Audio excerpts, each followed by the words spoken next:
सुलोचना बहुत नकचढ़ी और घमंडी औरत थी। उसे पैसों का बड़ा घमंड था। वो हर चीज को पैसों से ही तोलती थी, इसलिए वो अपने दो बड़े बेटों का रिश्ता दो अमीर घर की लड़कियों से तय कर देती है। ऐसे ही दिन बीतते हैं और बड़ी धूमधाम से दोनों बेटों की शादी कर अपनी अमीर बहुओं को घर ले आती है और उनका गृह प्रवेश करवाती है। आओ मेरी सुंदर अमीर बहुओं, अंदर आओ, अपने ससुराल में तुम्हारा स्वागत है। दोनों बहुओं का गृह प्रवेश होता ही है कि तभी सुलोचना के बाकी के तीन बेटे सूरज, अमित और रोशन भी अपनी पसंद की तीन लड़कियों रेनू, पूजा और सीमा को घर ले आते हैं। मां, इन तीनों का भी गृह प्रवेश करवाइए। ये तीनों भी इस घर की बहुएं हैं। ये तू क्या कह रहा है सूरज? ये लड़कियां कौन है और क्या तुम तीनों ने इनसे शादी कर ली? हाँ मां, हम तीनों ने शादी कर लिया। क्या?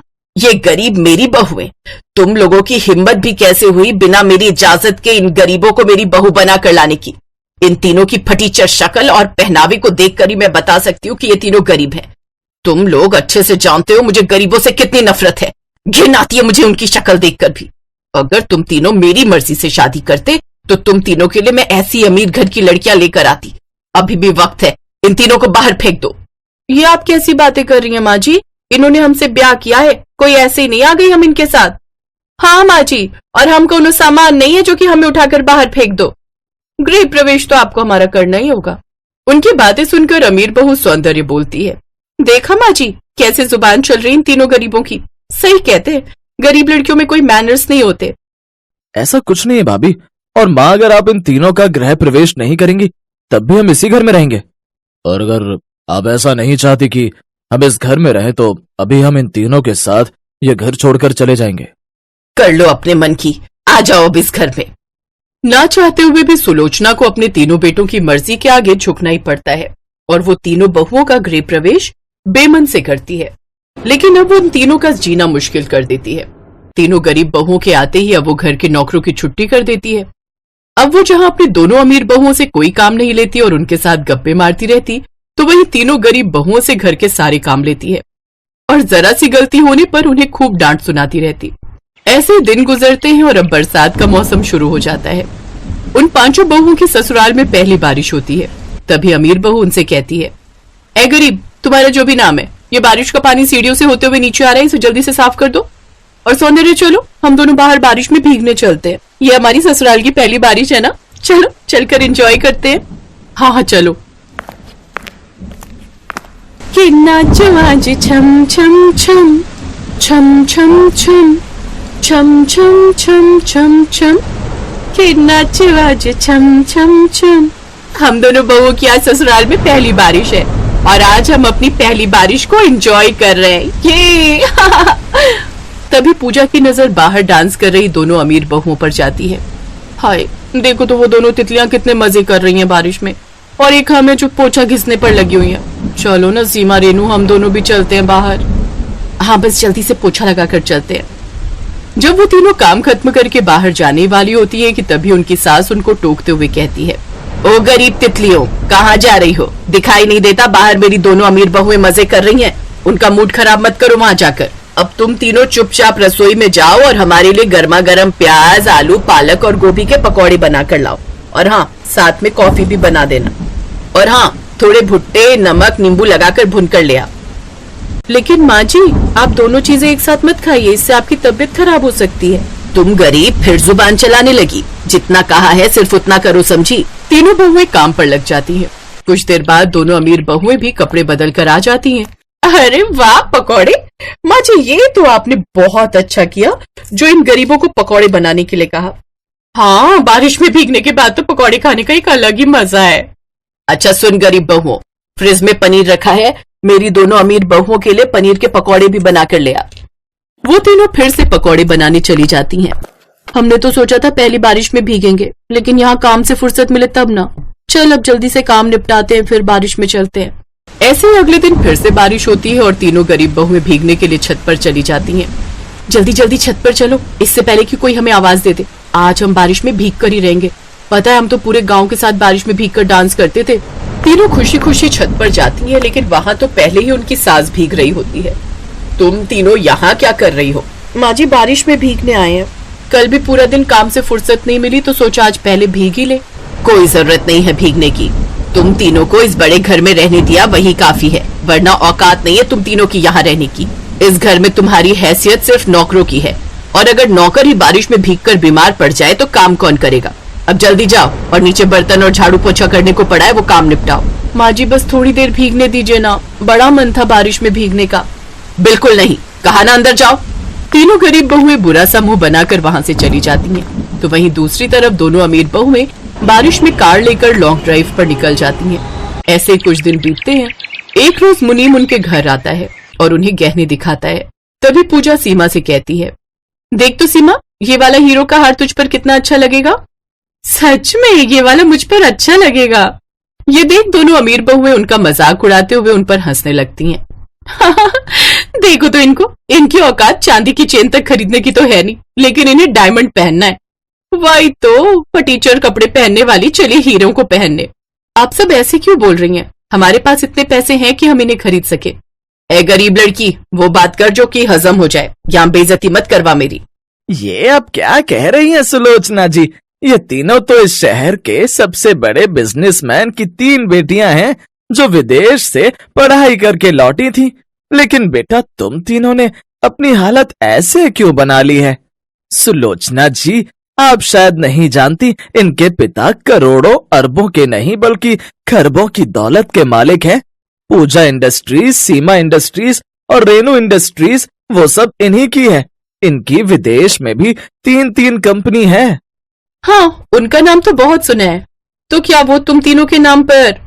हाँ, हमारे पापा ने वो हमारे नाम ही करवाई है। अगर ऐसा है तो तुम इस घर में गरीबों की तरह क्यों रह रही थी? ताकि हम लोगों के आगे आप खुद को हमसे छोटा न समझें। और हमें हमारे पतियों ने बताया था कि आपको गरीबों से कितनी नफरत है। बस इसीलिए हम आपके मन से ये सब गलतफहमी दूर करना चाहते थे कि गरीब भी इंसान ही होते हैं, उन्हें छोटा या बड़ा नहीं समझना चाहिए। लेकिन हमें लगता है कि इन सब का कोई फायदा नहीं। अब हमें यहाँ से चले जाना चाहिए अपने पतियों के साथ। नहीं नहीं, तुम तीनों मुझे माफ कर दो। मेरी ही गलती थी जो मैं आज तक ये सब सोचती रही। लेकिन तुम तीनों ने मुझे सच में यह एहसास दिला दिया कि गरीब भी इंसान है। जब तुम इतनी अमीर होकर गरीबों को इतनी इज्जत दे सकती हो तो मेरी क्या ही औकात। मुझे माफ करना। मैंने तुम तीनों को बारिश में भी नहीं नहाने दिया, लेकिन अब आने वाली बारिश में हम सब मिलकर नहाएंगे। अब वो सब एक साथ खुशी खुशी रहते हैं।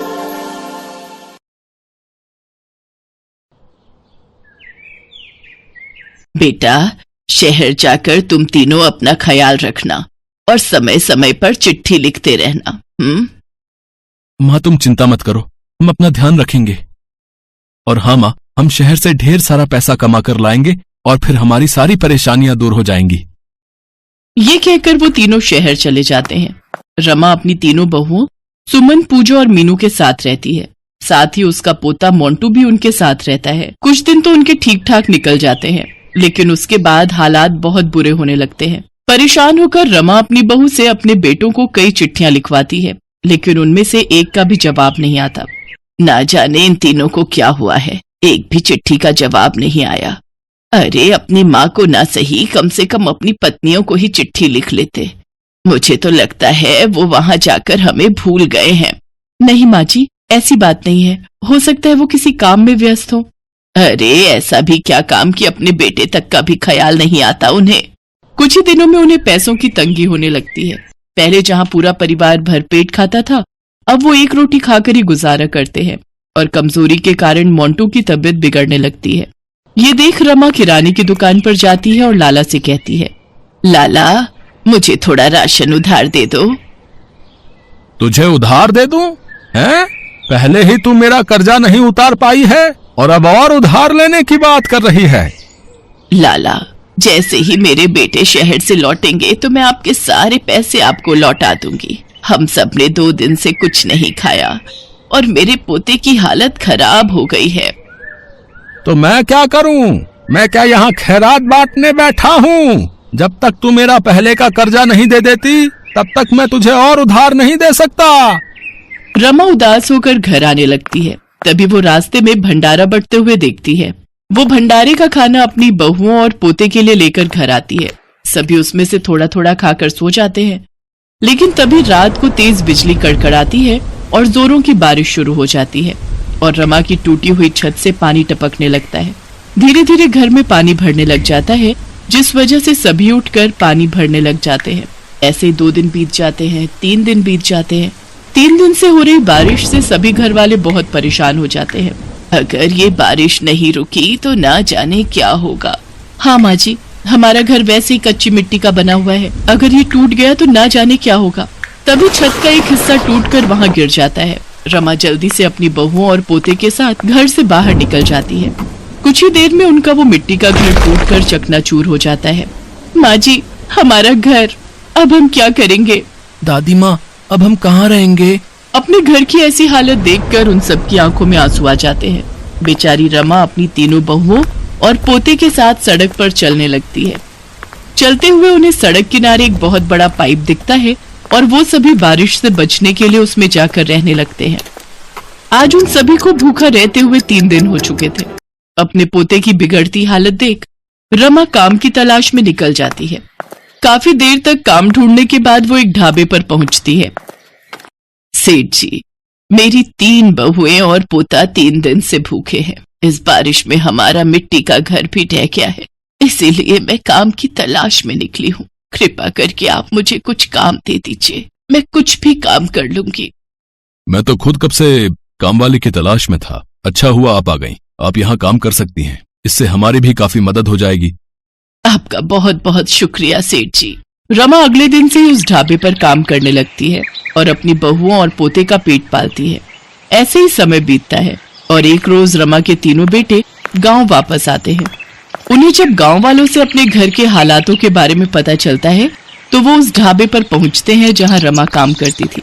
उन्हें देख रमा की आंखों में आंसू आ जाते हैं और वो रोते हुए कहती है, कहाँ थे तुम तीनों, और तुमने आज तक क्यों नहीं एक भी चिट्ठी का जवाब दिया? हाँ तुम सब जानते भी हो तुम्हारे पीछे से हमें कितने बुरे दिन देखने पड़े।